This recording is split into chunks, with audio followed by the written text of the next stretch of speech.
Hello, guys. Welcome to another episode of Hidden Gems with me, Natasha Parker. We bridge the gap between people who have found success in some area in life and people who feel stuck. We're trying to blend those two worlds and help some people out there. Today, I am so excited to have Dash Lopez on. Hi. She is fantastic. She's gorgeous, as you can see. And she is, actually, I always love when the guests intro themselves. So you intro yourself, girl. Oh my God. Okay. My name is Dash Lee, but everybody calls me Dash. Yeah. And I'm a model influencer.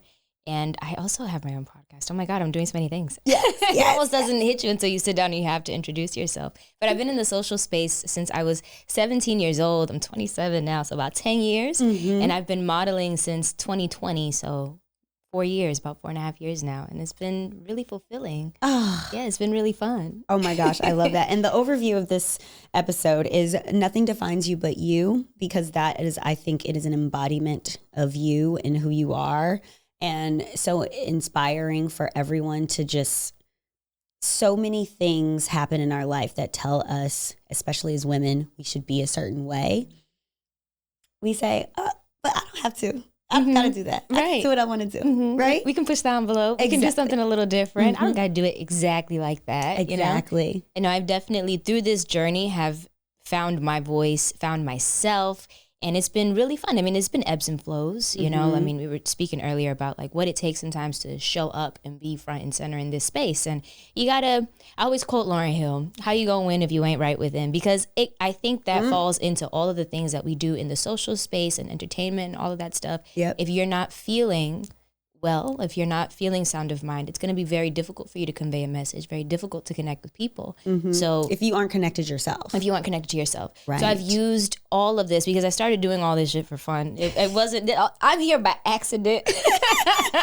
But the journey has been as a means for me to connect deeper with myself, in turn connecting deeper with what has become an audience. Well, I like to call it a community. Yes. So you started at 17 on socials. Which socials? Instagram. Oh my God, I have goosebumps. I posted my very first Instagram photo in like 2013. But when I started playing around with makeup, I was stealing my mom's makeup, and it was around my 17th birthday, and I posted the photo. And that was the first time that I was like, I'm wearing makeup and I want to share it and I feel cute, and it was not my color. It was not my color. I was pulling up to school at the time, senior year of high school, and I would say good morning to my history teacher. I'm like, good morning. And he'd be like, not your color, Dash. And I'm like, I love the honesty. You know? But, and even then it was weird because I wasn't the makeup girl. I was always the one. I was that girl that was talking shit, not talking shit about the other girls, but just being like, I don't need to wear makeup. I don't want makeup. It's not for me. It's not for me. You know, I'm not even gonna wear it to prom. What do you mean? Mind you, I ended up having the best makeup at prom, and then I fell in love. And I'm like, I need to learn more. And working in retail cosmetics, it really taught me about, you know, like the deeper meaning behind beauty. And where did you work? I worked at Sephora. I worked at Sephora for a couple of years. Right out of high school, I worked a waitressing job, and then right after the waitressing job, I knew what I wanted to do. I knew I wanted to be in beauty, but I couldn't afford beauty school. It was expensive. So I ended up working in Sephora, and Sephora at that time was a very different company. Okay, tell me. It was just very, I got so much knowledge, so much education that I feel like was so valuable that has stuck with me to this day. A lot of the girls that worked in Sephora around that time feel like there was something called Sephora University, and they would like fly you out to different places, give you trainings. They would really give you all of these resources to help you, you know, when you're on the floor. Right. I don't know that that's how it is still because I haven't worked with them for a couple of years, but at that time it was like I was Charlie and Willy Wonka's factory. And I was like, I'm poor, I'm taking all of these gems and I'm learning and I'm doing what I can with my resources. And I did, and it just connected me to a deeper level of the beauty industry, which for me has been celebrating beauty in all forms. That was their like slogan, that was their MO at the time, celebrate beauty in all forms. And I've carried that with me throughout every phase of my journey for myself and also the people that I'm connecting with. Wow. Okay. Yeah, I mean, I personally still love Sephora. It is a candy shop. I go in there and I'm like, I know I'm going to be here for at least 30 minutes. I grab the little basket and I'm like, you know. So I know what you mean. But starting in beauty and working there, was it just like a job that you wanted because I just needed money? Or was it like, no, I want to learn makeup? I wanted to, I knew how to do my own face. I knew how to beat my own face all crazy. Yeah. And I felt confident in that. Yeah. And obviously, if you look back at some pictures, I probably shouldn't have felt that confident because the 2016 Build a Brow era was a lot. But back then, I was just, and I've always been this way. Like I'm very coachable. You know, I'm open, I'm receptive to feedback. I feel like that's the only way you're going to learn. I tell people all the time, once you think you know everything, you know nothing. So I came in there just ready to learn. Yep. Went on my interview, I was like, I'm gonna be real with you. I don't know how to beat a face, but I know how to beat my face. And I have the desire to learn. And I feel like you can help me get there. So I ended up being hired as a cashier. I wasn't even doing the makeup or anything like that. And when I was hired in the as a cashier in that first week, I was holding up the line because people would be like, I want to know what's on her face. So I'd be here sitting down and having to like eventually step out from behind the register to go on the floor. And they threw me out there. And I was like, but that's the only way you're going to learn. They threw me out there. I remember my first time really doing makeup. It was a prom season around that time. Girls would make their appointments. I had like 9 girls to do makeup for. I'd never done makeup like that before in my life. But I did every single one of them at the time that I was supposed to do it. And I'll never forget that day because it really just taught me how to not cut corners, but just realize like beauty is so fun and it's so different and you can really tailor it to each person's features, each person's needs. And that was really fun to learn. You know, it's not one size fits all. Right. It's not just this one set of prerequisites that you need to make someone look and appear their best. No, it's listening to the client, forming a relationship, you know, picking up on body language. And, you know, you really are cultivating a deeper connection because I remember having this one girl who would sit down on the chair and she didn't have eyebrows, and that was like her biggest insecurity. But she really connected deeply to the girls on the floor that knew how to build a brow. Right, right. It's like, we can fix that. It's like, we can fix that. You know, there's a solution for everything, but you just never know how you can impact somebody. So I was able to carry that from that time in my life into the social space. I mean, it's always been consistent in the social space. Right. Obviously at a smaller level because I wasn't in anywhere near the space that I am now. The growth kind of just came out of nowhere. Yeah, we're going to get into that. But I really enjoyed like the slow build so much. I enjoyed that the slow build was comprised of a lot of my peers, people that inspired me, people that felt like I inspired them. And we would just bounce off ideas and inspiration off of each other. And that's what really made me get just into the thick of what I'm doing now. And working on faces back then, it's like you're a very personable person. And that is, I think, a top level skill for people to have. Likewise. Thank you. And I also worked in retail, but not in the beauty space, in the fashion space. But I learned so much at a young age of, you know, you have all different walks of life coming into your store and you can't, you know, you have to adapt, right? Yes. So do you think that that is what kind of gave you that like personable touch, or were you always like that, like from growing up? I joke around and say that I was raised by clowns, so I'm a clown myself. And there's always so much humor growing up. There was always so much. I always say, like, I don't take myself too seriously. And I credit a lot of my upbringing with that because there was always laughter. There was always something foolish going on that just kind of reminded you to take it easy and enjoy life. Yes. And so I feel like for me, it's always been that way. And I took that into every role. Even when I was waitressing, that's when I first started getting into makeup a little bit. Even then I was having conversations with the girls and trying to cultivate some kind of connection, you know, whether it went anywhere or not. Like I went home feeling like I had this really cool connection with this girl. I felt good. She felt good. And that was just always what it was about for me. Connection. And so connection. And it's difficult to form that sometimes. But I do pride myself in kind of in every workspace that I've been. There's always that one grouch. There's always it's a grouchy ladybug in every workplace. Yes, it is. And I've been able to get them to fold every time. I'm like, I'm gonna make you laugh one day and you're gonna be my friend. Yep. And in the most humble way possible. Just like, you know, I know you come in here with this chip on your shoulder and you feel like you gotta be on edge all the time, but then, you know, you find yourself having a glimpse of a conversation with someone and they kind of break down a little bit. And for me, I feel like that's helped me cultivate relationships with people because I'm not taking so many things personal. Right. I take so many things with a grain of salt. I know being in the workplace, especially, like you're dealing with so many different personalities. You don't know what people got going on at home. Right. So when people would come in, especially those that would be a little bit more aggressive or you know, just again, have that chip of their shoulder or that edge, I'd just be like, not make it my mission to break down their walls, but just be like, you know, it ain't got to be like that. Like, do be more you chill. Still feel that you're that way? Yes, I do. See, that's interesting because I have done the same. And I feel so connected to that because I think growing up with bully culture, I was always the person taking up for the person that felt bullied. I also was bullied when I was a kid, but I was the one that fought back. Like the bullies would come bully me and I would be like, I'm gonna fight back. We're not doing this. Right. But I had a lot of friends who were like, no, but that was because I had brothers and like they would get upset if I got like, something happened. They'd be like, why'd you let her talk to you like that?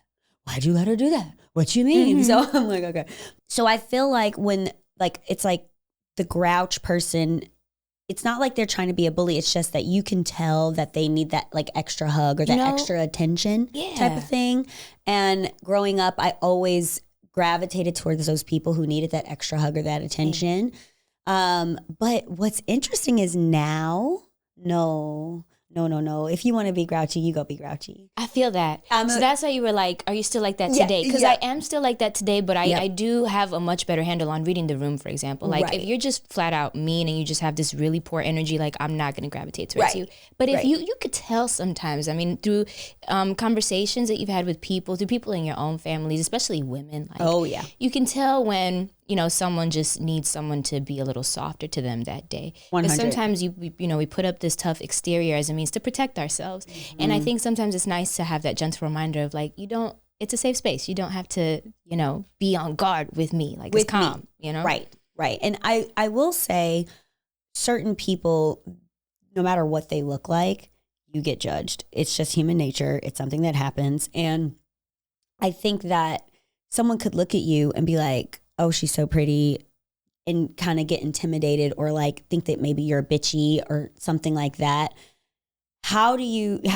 One, has that happened to you? And also when people see like, oh wait, she cool. Like she's super cool. Does the armor come down? Yes, it does. Because I try to be mindful. I'm not perfect, right? We all have our days where sometimes you spilling coffee all over the place in the morning and before you get to your location, you're having a terrible day and you just want to be like, fuck everything and fuck everybody. Yeah. But I try to be very mindful of my facial expressions, the way I'm talking to people. I was on the phone with a friend the other day just walking around some errands and she's like, I've heard you say hello to like 15 people already. And she compared me to Belle in the opening scene of Beauty and the Beast. And she's like, bonjour, bonjour, bonjour. 'Cause I like saying hi to people. And you're from New York. I'm from New York. I'm now in New Jersey, and it's real friendly in New Jersey. It's nothing but birds and old guys on the block, and they all say hello and good morning.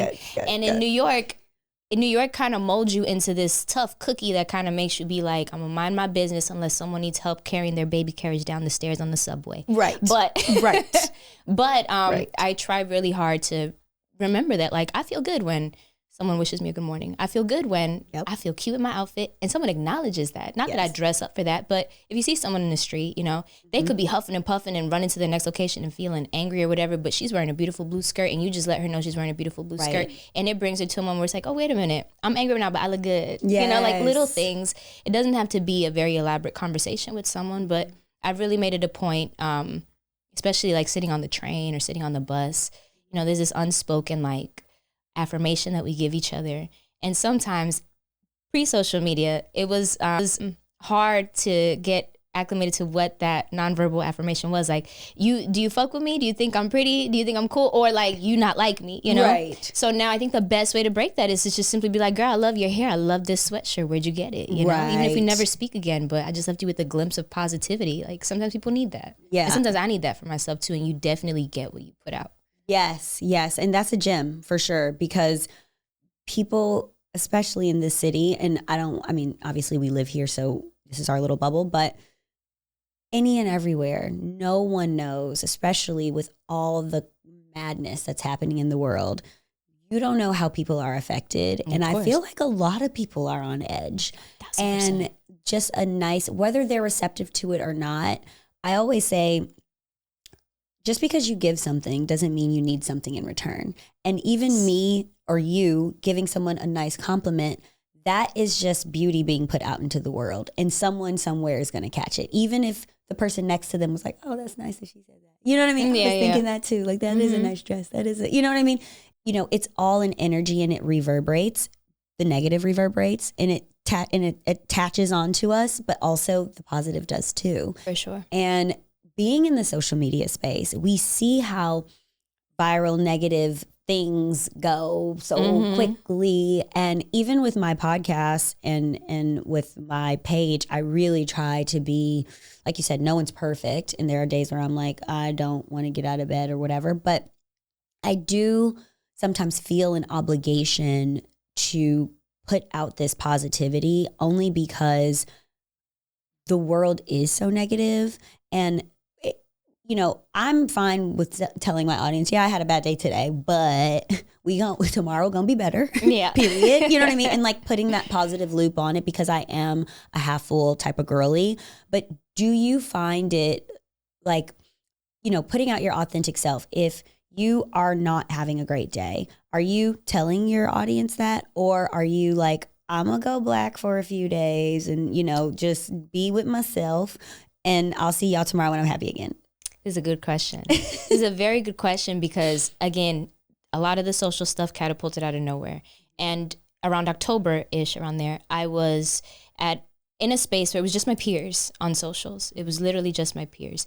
And it was easy for me to get on there and be like, this is how I feel because y'all know me. Y'all my people. Y'all ride for me. I ride for you.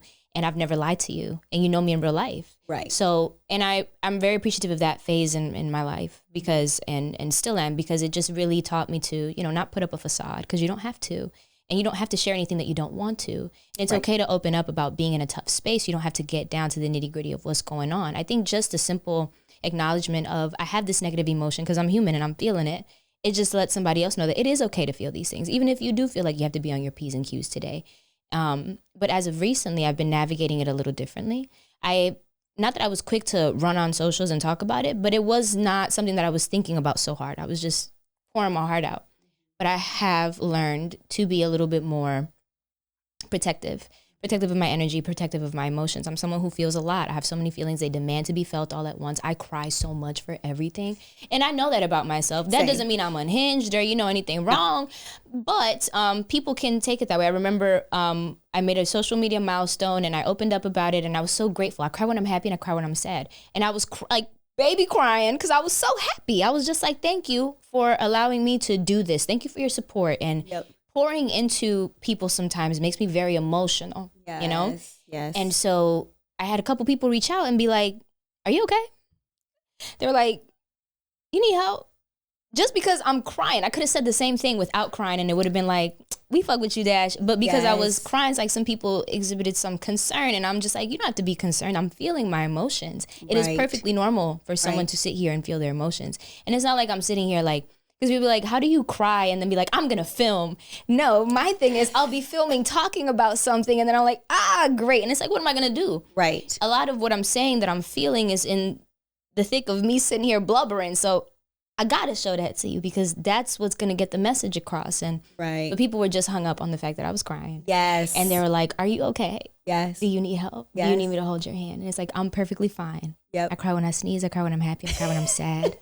You're like, I cry when something makes me laugh. Yep. But it did just put in perspective for me how it is safer. It does feel safer to handle some things in private. Yep. It does feel a lot more easy for me to address things when I'm able to delineate my thoughts, Right. Instead of right away. Exactly. Because right away we get the cry. Get my ducks in a row. But it's the same thing I'm learning how to navigate when it comes to friendships, when it comes to just interpersonal relationships. Like if I'm feeling a way about something that you said, or if I'm feeling a way about anything, before I come to you about it, I just want to make sure that I'm not coming from a hyper emotional place as someone who can be hyper emotional. Yes. So just learning to take that step back, I feel like has been very helpful for me in my interpersonal relationships and with social media. I'm still an open book. I have nothing to hide, but there are things that I'll always keep near and dear to my heart. Like, Do you find if you do take a second and step back, and I do think that that's, they call that not being so reactionary. So,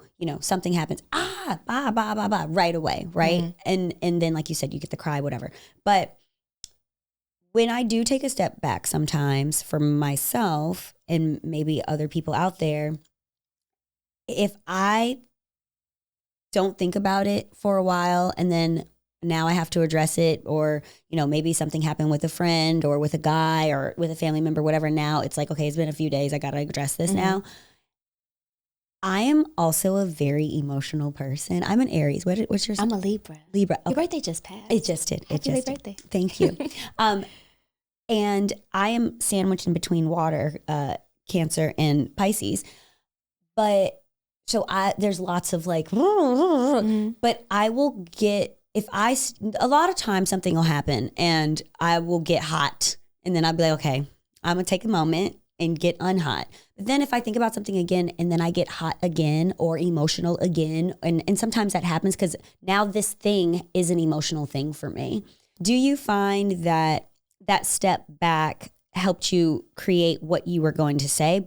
Or if something is just emotional, it's like, I'm going to cry about this anyway. Yeah. Right? If it's emotional, like, let's be real. Like, if I'm sitting here talking to you about a death of a relative, like, God forbid, I'm going to feel my feelings. Yes. I'm not going to sit here and try to curate something to make sure that people don't feel like I'm going through any kind of distress or anything like that. Mm-hmm. But at the same time, it's important to process. It's very important for me to process. As someone who, again, feels a lot of feelings all at once and they demand to be felt at once, I have to make sense of what I'm feeling before I talk about it. Yep. It's easy for me to call up a friend and just mouth off about what I'm feeling in the moment, but it's different when you're addressing like your peers, when you're addressing like, and for me, it's not just, and I address it all as my peers because we all share a lot of common ground. Like I follow a lot of creatives and there's so many people that inspire me. Mm-hmm. And in the social space, it always also helps me to kind of tie it back to what are we here for?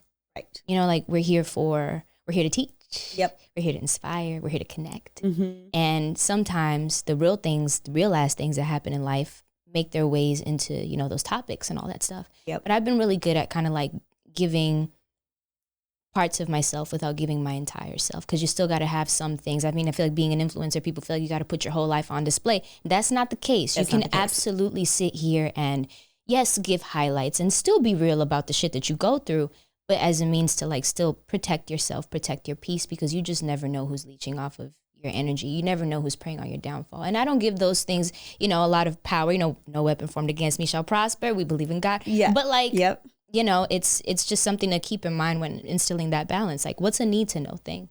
What's a need to know thing? And does it pertain to what I'm sharing with you on a daily basis? Right. I don't talk about relationships on my social media. Mm-hmm. But if I am going on a date and I'm getting cute for it, I don't mind disclosing that. Right. If I do go through some, buffoonery and it makes me feel away, like I'll talk about it in a way that still relates to my experience, but I'm not telling you exactly my experience. Mm-hmm. So I think that there's definitely power in being able to connect about the things that make you who you are, but still being able to, again, protect the things that also, again, make you who you are. Because it's very easy, and I was talking about this yesterday, to feel dysmorphic in the social space. Yes. Kind of comes with the job. Yep. You're looking at yourself, listening to yourself constantly, and it's so easy to scrutinize. Yeah. Especially if you're your own producer, you're editing your own shit and doing everything. Like, that falls really heavy on you. Mm-hmm. So you have to take those steps back sometimes. Yes. To kind of come back to and be like, nah, I know what I'm doing, and I'm very confident in it, and I'm confident in the message that it's being put out, Mm-hmm, mm-hmm. But I find that people who are just cranking out content left and right, some people do kind of create this online persona for themselves. And I think that also is their way of guarding who they are. Some people like my fashion girlies who literally, you're going to get this outfit. That's all you're going to get. You're going to get me talking about this outfit. Mm-hmm. You're going to get me where I'm going to this outfit. You're just getting the outfit. You're not getting anything else. You're not getting my mom. You're not getting my dad. You're not getting, you know what I mean? You're not getting my man. You're not getting anything else but these outfits. That's it. Right. And I understand that. And I get why that person is that way. Or, the food content is like, you're getting this restaurant, you're getting this burger, you're getting these fries. Mm-hmm. That's it, And so they create this like thing for themselves. And I totally understand that. But for me, and my audience, someone who I think, I am very much into wellness. I think you also are very much into wellness. There is a certain personal level that your personal life just comes with that. So as you're getting this outfit, you're also getting what the hell went on today. Right. Of course. Or whatever. Yeah. Or what I had to go through or get through or, and that's why podcasting is so great, because you get to have this time with people and kind of and share. Exactly. But I was going to say for our listeners too, if you do find yourself taking a step back and you get hot still, maybe that person deserves some heat. Okay. You know, and here's the thing too. Like, I think there's also so much power in being able to express yourself. Yep. There are different ways to express yourself. Exactly. It's not what you say, is how you say it, right? So like, you can absolutely sit here and like, not throw subs, but make your feelings be known in a way that's just very like, it's just matter of fact. Yes. This is how I feel. Yes. And it don't have to be like I'm shooting shots at everybody, you know? Right. You can kind of leave people kind of scratching their heads and wondering, what's she talking about? But I figure that the best way to kind of like deter from the what the fuck she talking about, who's she talking about type thing is, again, just relating it to an experience that we all go through when it comes to dealing with people, interpersonal relationships, all that shit. Like, I think it's as simple as, you know, giving you kind of like, como se dice? I'm running out of English. Giving you, it happens sometimes, I'll start speaking Spanish, but just giving you the basic things that you need in order to problem solve, in order to feel your feelings. Even if you are feeling hot and you go up and then you're like, y'all, I'm feeling hot, I'm not gonna tell you why, but I'm feeling hot, and I'm trying to learn how to process these emotions. The act of being able to show your viewers how you process these emotions a healthier way, going back to wellness, I think there's always a way to kind of like turn it around and kind of input it with the things that you're already doing. But I think that only works if you're like doing it in a very authentic way. Yeah. You know? Yeah. I had girl Jenny on my podcast, and she was talking about this thing that she was going through in her relationship. And she was like, and she's a therapist, and she's like, I know all these tools. All those tools went out the window. You know what I mean? And sometimes that happens. We're human. You know? Yeah, exactly. Yeah. We're human. And so this idea that, you know, we it's okay, girl. It's all right. You know, you were talking. Yeah, exactly. You were talking about Lauryn Hill, Erykah Badu, on Twitter once, and I will never forget this. I love Erykah Badu. Someone asked her like how to deal with a breakup, and she was like, do what you need to do. Girl. She was like, if that's key his car. Let me not tell you how I deal with a breakup. She was like, if you gotta do this, if you gotta cry every single day for 30 days, do what you gotta do to get through it. And I think that is something, you know, with women, we have to present ourselves in a certain way, and we feel this pressure to always be kind of like this perfect little thing, or we're unhinged, or we're, you know, crazy, or we're this or that, and we're not any of those things. It's a moment in time, and it's okay to be how you want to be. So I want to get into our hair. I want to get into, or lack thereof. Yes. Our hair care journey, you know? So you got into modeling when? 2020, December 15th, 2020, peak pandemic. Wow. Okay. And when did we decide to do the chop for our hair? We decided to do the chop. I'm getting goosebumps in my scalp. We decided to do the chop in 2019. Wow. 2019, so, right, the year before the pandemic. So what was the driving force to do the chop? Oh, man. So I had a really short little Halle Berry boomerang cut, you know, little bowl cut. It was really cute. It was giving Mo from Three Stooges, but very fashion. And I loved it. Oh, my God. My hair was very long. So I'm Dominican and Puerto Rican. I was raised with the Dominican side of my family. I'm very proud of my Afro-Latina background. And so I grew up with what was considered good hair. Right. And it was not a rhetoric that I really identified with. I was aware of why it was considered good hair, but I just never felt comfortable with that. And going to the salon growing up, in my series Fresh Cut Friday, I've gotten a lot of mean comments. And one of them is like, what's this trauma that you're like holding on to? And I'm like, I don't think it's trauma, but going to the salon growing up and seeing and smelling, I can almost smell the relaxer. Oh, girl. And I being still smell the relaxer. I had one too. Girl, being there for hours on end, like from 11 p.m. It was a mid shift, from 11 a.m. to like 8 p.m. right before we had to rush to whatever party we were going to. We'd be there all day just waiting for my mom and my grandma to do her hair, you know? Your mom did hair? No, we went to go do her own hair. So she wasn't the stylist. She was spending all of this time processing her hair. Her hair. Right. Okay. Because they had internalized that, you know, the whole pelo malo thing, that they didn't have good hair. And obviously there's so many things that contributed to that. But growing up, I always thought my mom's hair texture was beautiful, and I loved it the most when she let her afro be natural. And she was a baldy when she was younger, when she was about 21, 22 years old. And I remember looking at her. She had me very young, and I was like, I wanna be like her. Like, if you had asked me who my favorite celebrity was when I was little, I'd have told you my mom, because she looked like carbon copy of Jada Pinkett Smith in like the 90s. Wow. And with that short cut, and I'm like, she's so fly. I want to wear her rings. I want to do all this stuff. So I never had much autonomy with my hair at all. I was never able to color it. I was never able to cut it. When my grandma took me to cut my ends, she made sure she stood and watched the lady cutting my hair, make sure she didn't go crazy. Yeah. She said 3 fingers. Don't go more than that. Yeah. And I would go to the salon secretly and be like, Milagros, can you give me a little bob? She's like, I don't want those problems with your grandma, girl. Yep. Everybody knew on the block not to fuck with my hair. Yeah. And then when I turned 18, I had full autonomy, full range to just go and do whatever I wanted. So I got this anchor tattoo and I cut my hair and everybody was shocked. Everybody was surprised. It was the talk of the town, and I didn't understand why. All I knew is I felt like a bad bitch. For the first time, for real, like when I felt like a woman and I felt good and I felt sexy and I felt empowered was when I cut my hair. And I wasn't bald yet. But I felt, and I spoke a couple years back on YouTube about wearing a spaghetti strap shirt for the first time, or dress, and going to the club and feeling like, oh, who would ever want anything to hide their shoulders? This is nice. Yep. And it just continued to kind of catapult me into this space where I'm like, oh, well, I'm feeling this deeper connection to myself. I want to keep feeling that connection. So when I decided to shave it off, it was an accident. But I was already starting to cut my own hair because my stylist, Jason, moved away. I'll never forgive you for that. This was shortly before the pandemic. Yep. I forgot to put a guard in my clippers, and I went shoop, and I was like, oh, shit. And I knew I wanted. On one side? Yes. Oh. I knew I wanted to go a little baldy bald, but, I wasn't going to go that low. And then my friend was like, what the fuck you going to do? Keep going. So I kept going.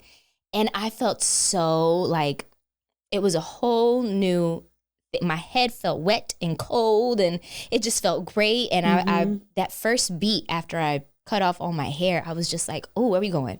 Where we going? Oh, I want to go out. I want to be seen. I don't care where we go, but I feel good. It took so much work for me to feel that way and continue to be in a space where I feel that way. I feel empowered. I feel beautiful. And it took getting rid of all of the societal shield, I called it, to be able to kind of like be like, oh, I really enjoy the most frivolous things about myself. I like my ears, I like my head shape. I enjoy the back of my neck.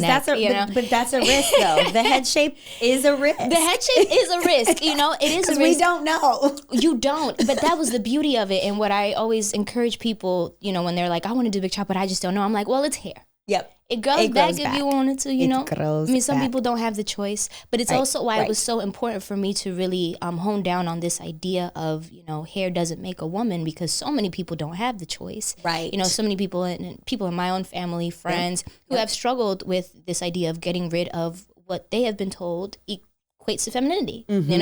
Without your hair, what are you? For me, it was, oh, she's sick, she's a lesbian, she's this, she's that, we lost her, you know what I'm saying? Yep. And coming to terms with just how deep that conversation can go from being in the store and just minding my business and buying my products, and a lady comes in and takes off her headscarf and is like, I want to do that, but I don't know how to find the courage to do so.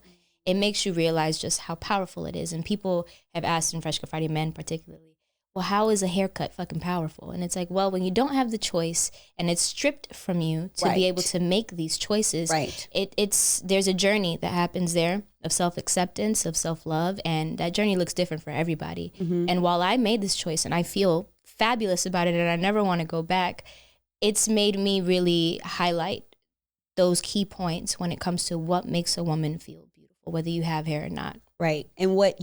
And that's so individualized. And that's why it's like, you really, what makes you feel beautiful, you, is for you. What makes me feel beautiful, me, Natasha, me, is what makes me feel beautiful. Even when I got into makeup and I have people say like, oh, I don't wear any makeup, or I this or I that, blah, blah, blah. They'll say something and I'm just like, oh, even a guy was like, yeah, women do that for other women. I said, where? We do it for ourselves. I put makeup on because I like my transformation. Yes. I personally love it. It's my time. I don't got to be on my phone. I don't got to do this. You vibe out with yourself. guess. Exactly. And I really love it. It's the same thing, like, you know, hair makes someone powerful. Also, heels. Wearing sky makes your high posture better, your booty pops a little more, and the fit just looks different. The fit looks different. I love my heels. I love my heels so much. And some people are like, well, how are you going to wear those? Well, where are you going? It's not a fashion show. And it's like, it is wherever I go. It's like, you know what? The world what? is my runway. Right. It's like I always say, the better I look, probably the worst day that I had. You know what I mean? Part. Because I'm like, no, we gonna get it together. Absolutely. Right? 1,000%. Yep. So, you know, that's neither here or there. But with your hair though, and you talked about femininity and hair being tied to femininity, where do you think that comes from? Well, I think it comes from this idea that, well, the one thing that people love to hit me with, well, you know, the Bible says that a woman's hair is her glory. That a woman's hair, and this is what I keep hearing repeatedly, a woman's hair is her glory. It signifies health, fertility, status, all these things, you know? So when you think about all that, I don't feel like I'm lacking any of those things. Right. Because I cut my hair. If anything, I feel like I've been more empowered and inclined to achieve those things for myself as a woman. Right. Because of the lack of hair, because it has amplified the noise that people want to sit here and say, oh, it's not that deep, but it is. It is, because if I ask you, who would you be without your hair? You're going to have to sit with that for a moment and think about it. Right. You know, because some people can't fathom the idea of not having it, period. And then there's also... Because some people really are so tied to it. I've seen people freak out because the person was trimming their hair and they cut too much and they're like, and I'm like, it's just hair. I also used to have a very short haircut. I never went bald, but I've had a very short haircut before, and I loved my short hair. I loved it so much. And it's a different vibe. Yeah. And I remember, you know, my grandma had cancer, and I remember thinking to myself, like, and she wouldn't put her wig on. She was fine. You know what I mean? Like at least from what she disclosed to us, right? And how she felt about it. But if she was having a hard time, I remember saying to my mom, like, oh, I would cut my hair off. I don't care. You know what I mean? For support, like, yeah. Like it's something that, like you said, when you get to this place, especially too in wellness and when you are of sound mind, and when you think to yourself about God, the universe, why we're here, it's all, in my opinion, it's all energy. I am not of this body. We shed this body and then we're spirit, right? Only spirit. And the spirit that is you does not have hair. It does not have a face. It's not, you know, it's none of these things that people have told you are. So that's why it's interesting that people bring up the Bible and they say all these things about a woman and the hair and then this and that. Fertility and health and sick doesn't have a look to it. And this is very important to talk about too, because someone may be, I'm bald because I want to be, you know, but I've gotten the questions. Are you like, what was the reason? Was it for solidarity, cancer patient? Like, are you going through anything like that too? And I don't take offense to people's questions. Like when I can tell that, you know, you have been conditioned to believe this one thing and now you're just seeking information. I'm not mad at you for that. I always answer those questions, you know, versus when it's like, oh, well, you look sick and X, Y, and Z. It's like, no, I'm not going through these things. This is just something that I do for myself. And I've also gotten the question of, well, you're making being bald your whole identity. And I'm like, no, being bald is not my identity. Self-empowerment is. And this is how I find my self-empowerment, you know? So is there a way that people should, or I should say a better way, or the last time someone approached you and you were like, yes, that's how you ask someone about you know what I mean? Before you answer, I'll say that, you know, when I met you, I don't think of hair or having hair or not having hair is a definition. Again, I see energy. I feel energy, and you just had great energy. So thank you, likewise. Yeah, I wouldn't have been like, oh, what happened to your hair? Like, you know, like that's not, it sounds crazy that people even do that to me. But is there a proper way for people to, if they are curious, there are a lot of curious people out there, to ask?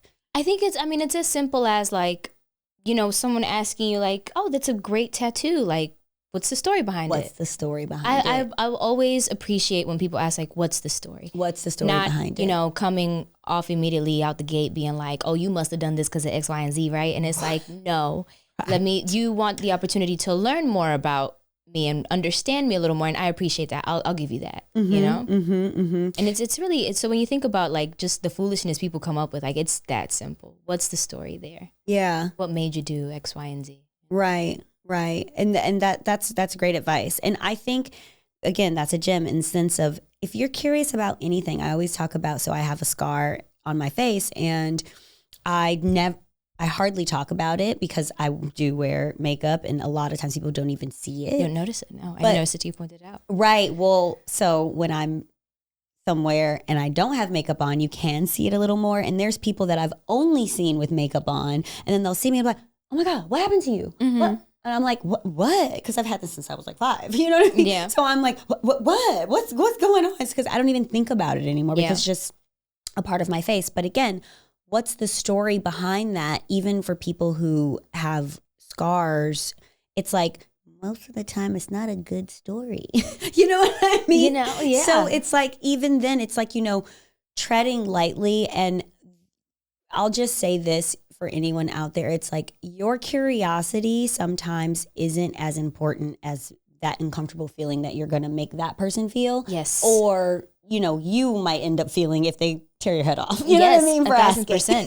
You know what I think is so inappropriate, and whoever's with me can attest to this, because I shut down immediately when I received this, what people think is a compliment, but you look great with short hair. Thank you so much. I really appreciate it. But then it goes into the, not many people can pull that off. That's where they lose me. Because you're saying I could have been ugly. Yeah. You saying, like, based on your standards, like, this could have gone way south for me. And it's like, I'm not thinking about that. Why you got to put that thought in my head? Also, immediately, it just brings me to the work that I'm constantly doing every single day to, enforce this idea that hair doesn't make a woman. So for someone to say that to me, I'm just like, okay. I just kind of look at them and be like, and then it turns into a conversation with whoever I'm with and be like, and now at this point, like one of my closest friends, she knows, she's like, yeah, I know you hate that. And I'm like, I do. Yeah. Very much. Yeah. You can also tell the energy with which someone asks a question too. Right. Because, for example, like, we all have those older family members that tell you like, why you got all them tattoos? Why you did X, Y, and Z? Right. And they'll ask you a question and they'll maybe ask it in a nice way and be like, what's the story there? But they'll do it with their nose in the air and their arms crossed and already formulating an opinion and projecting something onto you. So I think reading that body language too also has a lot of, it really affects the way that I approach those questions. Yeah. And family members, what can we do? I think to myself, I'm always just like, at least you have the same energy for everyone. You know what I mean? I'm like, at least you're consistent. Yeah, like, exactly. You're not going to talk shit about me. You're going to say it to my face. I appreciate it. Yes, exactly. And you're going to talk about her and her too. Great. Amazing. When it's not just like pointed to me, which is great. Yeah. So how has this affected, or has your hair affected dating? It has. In which way? More so, these are such great questions. I'm getting goosebumps everywhere. But more so for me, I will say, it has affected dating, the way I view dating, in the way that I pick my partners. Yes. Right? Because, I always quote Cat Williams. And he's like, you got to figure out he's like, all these girls want to talk about these ancient men, but you got to think about what it is about you that's attractive ancient men. You know what I'm saying? Like, I'm not saying that, like, I live and die by that, but I do think about it often. Like, what is it about you that can attract certain energies? And in the beginning, I had this idea of what love was. I think we all do when we're younger, right? Yep. And I wasn't really exploring many different sides of myself. It was just very, what's the word? Heteronormative, right? And so sometimes when you are exploring these heteronormative dynamics, it's very difficult for them to get acclimated to a change such as this one without the idea that, you must be some kind of you must be queer, which I do identify as queer. But at the time, it was just something that felt like was being imposed on me, this idea of you are this, you are that, you are crazy. They always tie it back to Britney in 2007 and be like, nah, this girl is a little, I don't know. One guy that I was madly in love with, oh my gosh, he told me. Which year? This was 2018. 2018. Okay. Late 2018, when it's 2019. Okay. But this person that we dealt with each other, hung out for hung out, was a situationship for 2 years. I'm gonna drink to that. I'm gonna drink to that too. We have those. It's 2-year okay. situationship. And I went through a lot of ebbs and flows with my style at that point because I was in my early 20s. I was only like 22 years old, you know. That's when you have to kind of like step into your own, make mistakes, you know, make style choices that may not stick with you forever, or maybe they do. Yeah. But, you know, it's difficult. It was difficult for whoever was in my life that I was dating at the time to get acclimated to it because they just didn't understand it. They had a very, very patriarchal view of what makes a woman. Mm-hmm. And it's very unfortunate that that's what it goes back to. But one of the things that they told me was, you know, at the time I was experimenting with different hair colors. I'd go purple one day, green the next, just because I felt like it. My hair goes back and I can cut it off if I feel like it. Right. Like, you know, my mom always told me that when a woman changes her hair so often, there's something wrong with her. She's a liability. She's a red flag. She's this, she's that, and the third. So I heard that and I internalized it. And that was probably the one time that I decided to grow my hair out a little bit. And it's so crazy that even just those little bit of inches made me feel so far from myself. And so, you know, as much as I tried to explain it, and I was going through a metamorphosis of my own with socials where I was opening up more about it as well. Yep. Not as a means for him to understand, but just, again, in general, it was for me. Yep. You know, and it was just kind of let you know, like, you can feel how you feel about it, but I'm me. But this is what this means to me. But it's also confusing because you have these love feelings for this person who views you in a way that you're not identifying with. Right. So I had to unlearn a lot of the love that, accept the love you think you deserve. Yes. So for me, you know, I had love growing up in my family, but, you know, I grew up in a Dominican household that was tough love was very alive and well in the house. Yep. You know what I'm saying? Mm-hmm. So you kind of like internalize and become okay with backhanded compliments or with, you know, but those things weigh heavy on you, especially when it's your partner or someone you're trying to build with or someone that you're really into. And it's like, well, my heart is here and your heart seems to be there, but what you're saying and the way that you're approaching me is not aligning. Right. So it was very, very difficult for me to just take a step back and understand that as a bald girl, I'm an acquired taste. I'm not for everyone, and that's okay. And that the person that is meant for me will be there for me and will, you know, show up when I'm ready, because I wasn't ready at the time to receive the love that I think I wanted. And that was very important for me to get acclimated to too. Yes. I knew I wasn't going to get it from this person, but I also knew that if it came from anybody else, it was going to be poorly received because I wasn't doing the work that I needed to on myself because I was still allowing fuck shit to kind of like dictate what it is that made me feel beautiful. And the last straw I'll never forget was a conversation over the phone that was, again, years down the line, right? I just a big sigh. I just don't get the whole bald thing. And I'm like, well, we're here. You've gotten all this time to get to know me on an intimate level. Who I really am. And you still are looking at it through your lens. You have no desire to expand your perception of what it is that I'm sharing, who I am, or this and the third. So why are you really here? Which brought me to another thing that I struggled with, which was objectification and being fantasized. Being seen as a fantasy, because in theory, the bald girl on Instagram, she looked cute. She looked like she could be cute on my arm, but wait, the bald girl comes with opinions. Mm-hmm. Wait, the bald girl, like she's doing all this active work on herself and she's vocal about it. Yeah. She doesn't like these things and she's vocal about it. Yep. That can be a little bit jarring for, you know, most cis men. I'm gonna be real with you. Yeah. Like, yeah. Yeah. But you know, cis men who have an issue with women, seeing women as people with opinions. As people with opinions and people who are, you know, like we've surpassed sitting here and being traditional wives and doing all these things. Like, I'm not going to hold you. Would I love to have a family one day and do the things in the white picket fence? Of course, later on in my life. But right now, like who I am and what I'm trying to build for myself, like it all has to do with, you know what I'm saying? It has to do with the things that I want to excel at. And a man's not going to give me that. Or unfortunately, like a relationship right now is not going to give me that.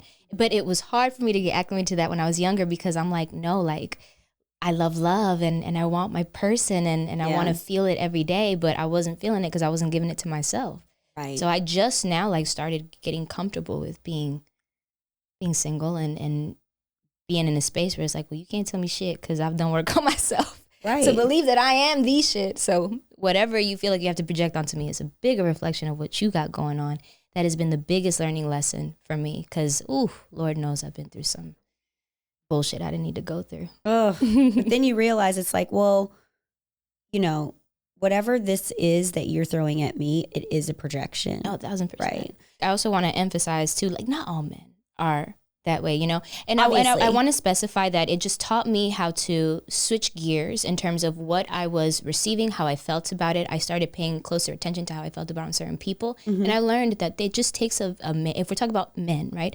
It takes a man that's very sure of himself and who he is to sit here and want to engage with someone who maybe has opposing views, you know, doesn't fit the stereotype of what he thought made a woman, and is just open and willing to learn. Like I've had those experiences and they've been great. You know, I just wanted to kind of put that out there. And also just a man who sees you as a person. Precisely. Not as this arm piece or this thing or this, you know, trinket that he gets to, you know, throw around or whatever, who has so long hair. You know what I mean? It's also why it's important to kind of like to cultivate a space in my socials that's very grounded in who I am, which has a lot of personality. It's rooted in a lot of personality. So it's very important. At one point, it was just selfies, makeup, glam. And I noticed that the way that was translating in my dating life, they would see me as this really cute thing that they just wanted me to kind of be a trophy and not have opinions. But it's like, oh no, she talk a lot.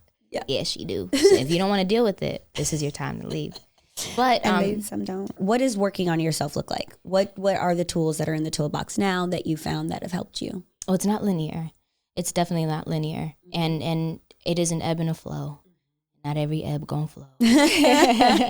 And I do, you know, I struggle with things the same way everyone does. I mean, I feel like post-pandemic, a lot of people have been really deep diving into the inner workings of themselves and like their mental health. And so as someone who deals with depression, clinical depression, I'm hyper aware of that. I'm hyper aware of my feelings and what I'm going through. And I thought I thought something was wrong with me. And I realized, no, it's not that nothing's wrong with me. It's just that I have a decision to make about how I'm going to handle this.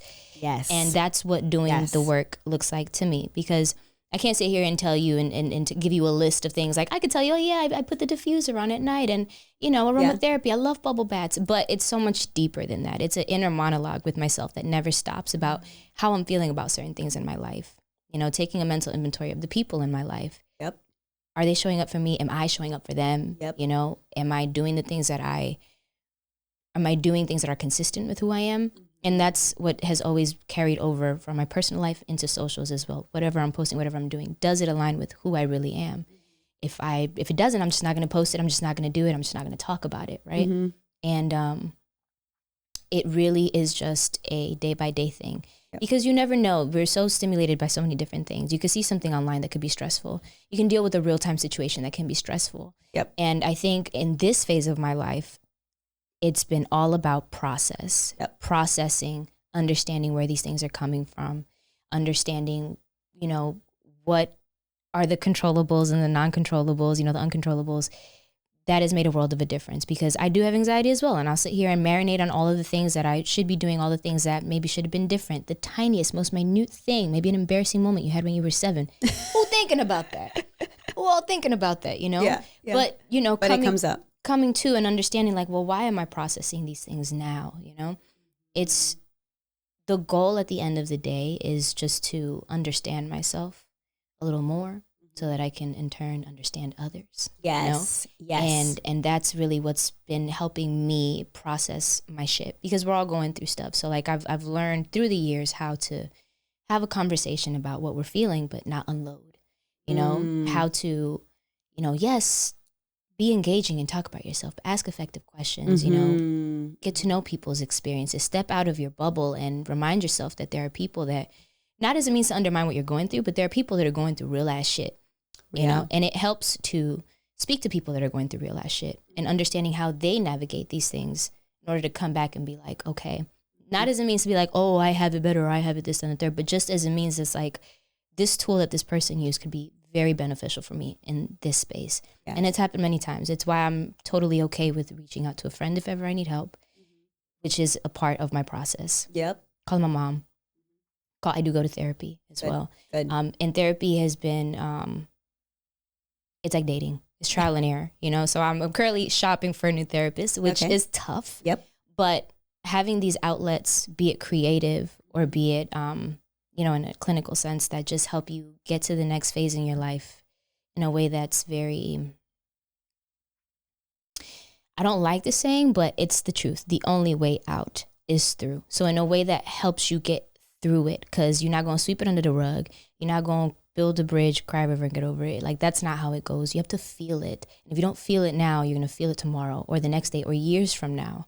So I try to not, I try to really, really make sense of what it is that can be compartmentalized and what can't be compartmentalized. Like, is this something I keep in my back pocket and we can address later? All right, cool.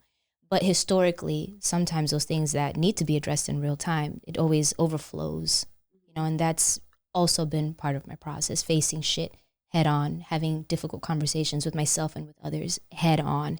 And it's tough, but I've learned, and like we were talking about earlier, the energy that you exert, you know, onto other people. Yes. You know, they may come at you in a way that's aggressive, or they may feel like they have their way of communicating. That doesn't have to change the way that you communicate to them, yep, or to yourself, to the universe, to any of that. So yep, it's, that's a long-winded way to say, like, it's not linear. And then the tools change every day. You know, it could be something as mundane as a cup of tea, or it could be something as, you know, robust as multiple therapy sessions and really getting down to the nitty-gritty of what I'm dealing with and how it can help me, you know, transcend that and just get to the next space in my life.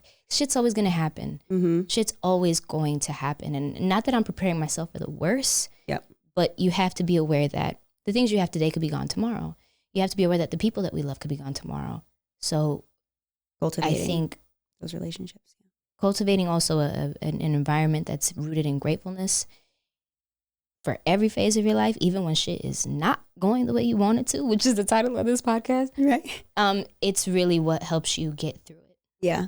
Yeah. And I think the you know, you said a lot of really great things there, but the biggest thing for me is the inner dialogue, because we have inner dialogue all day, every day, all the time. Should I do this? You know, there's a thing going all the time. Yeah. And so that's why, like with meditation, I always talk about meditation on this podcast, but with meditation, it really helps hone in that inner dialogue, and it really helps streamline that inner dialogue and being nice to yourself. We have covered a lot. So I want to know now, you started XOXO Gottadash, your podcast.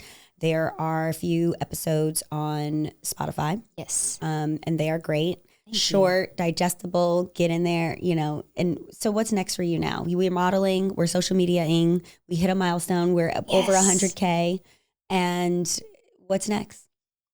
You know, so I've been thinking about it a lot, just because of how much of a whirlwind things have been. But I noticed about myself that when I do achieve those milestones, when I had my first video go viral, I disappeared off social media for like 3 weeks. I was like, I need a moment. I need to digest what this means. Yep. Because I had never achieved that before on socials. I've been doing my little song and dance for fun, and I've been really enjoying my community, and the same energy that I'm giving now, I've always given as far as like, there's a community and we're sharing shit. But it felt abrupt. And I was like, who are you people? I want my people. They're still there, girl. But it just took me back to, yes, they are still there. And and I'm in a space where I'm like, it even stands out more when I'm like, when my peers are the ones that are in the notifications, I'm like, you have no idea how much I appreciate you, you know? Yeah, yeah. And not that I don't appreciate everybody else. Of course I do. It's just, there's something special when you're building something, when you've been working, I've been doing this for 10 years.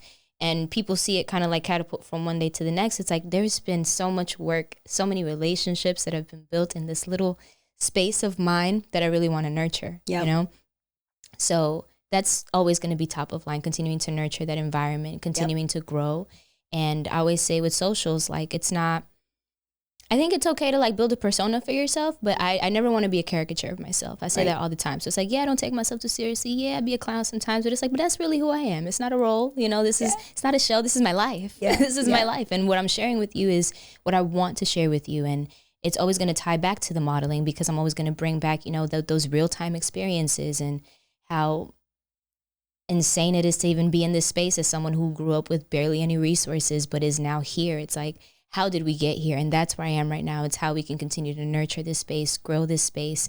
But one thing that I've always said that has been keeping me grounded throughout all of this has been, don't let who you are be a byproduct of your successes. Let your successes be a byproduct of who you are. Woo. Yeah. Chills. So someone asked me, what's your favorite quote? And I'm like, I've been saying this to myself. Every single day. And it's helpful because it's saying that, like, you know, I'm gonna still keep doing what I'm doing, it's not going to change who I am. I can crash and burn tomorrow, but who I am is not based on this. Exactly. This is based on who I am. Yes. So yes. that's just something I want to carry into anything that I do. But I'm really looking forward to continuing the podcast. Good. It's something I started on a whim in my bedroom with my phone. I was just walking around the house, and I started it as a means to just remember my thoughts, because I have so many thoughts. Good ones too. And don't you ever be like, damn, that would have been a great thought if I elaborated more on notes, wrote it down, and then brought it back to the podcast. So I was like, let me record myself just spewing my thoughts. And then I listened back to it, and I'm like, are people going to listen to this? Because you always feel that way. But, you know? But the nuts and bolts are this. You're a real person. And what I mean by that is you're real with yourself. And that is like so important, I think, in podcasting and having longevity and just even being a creator.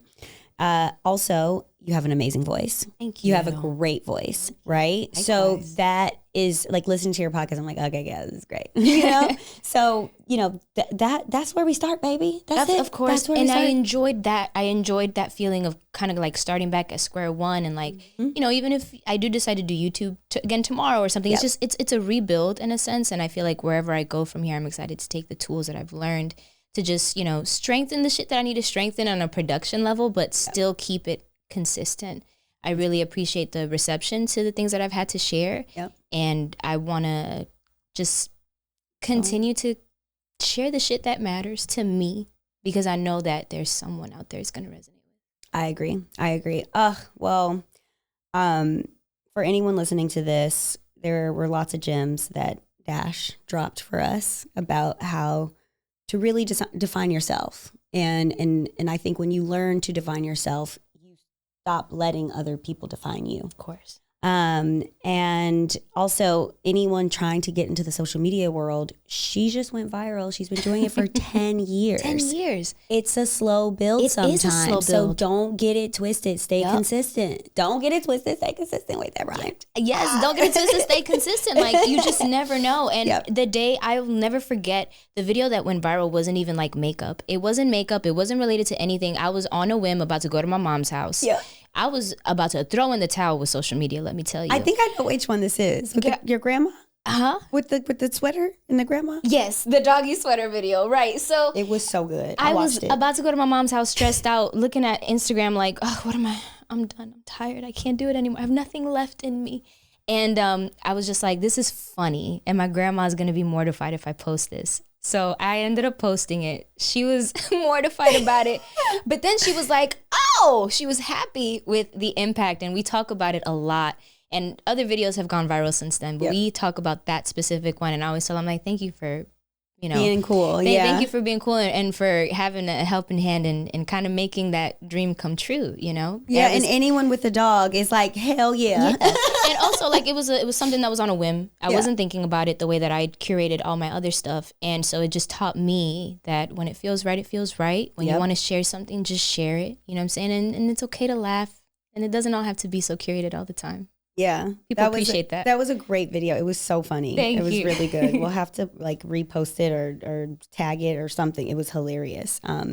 So, okay, everyone, Dash, thank you so much for coming. Thank you for having me. And having this chat with me. I am so looking forward to keeping and following you on the socials. Likewise. Tell people where to find you on the socials. Oh, _ Dash Lopez on everything. Mm-hmm. Yep. Make it easy. I love that. Yes. And thank you guys for being here and listening to us. And I hope something popped out at you here to help you in your journey and defining yourself. So next week, see you. More gems. Thank you for having me. Thanks for listening to Hidden Gems with me, your host, Natasha Parker. Don't forget to rate, review, and subscribe. It really helps grow our budding community. Follow me on IG at Natasha Parker and the show at Gems with Natasha. Hidden Gems with Natasha Parker is produced by Gotham Production Studios.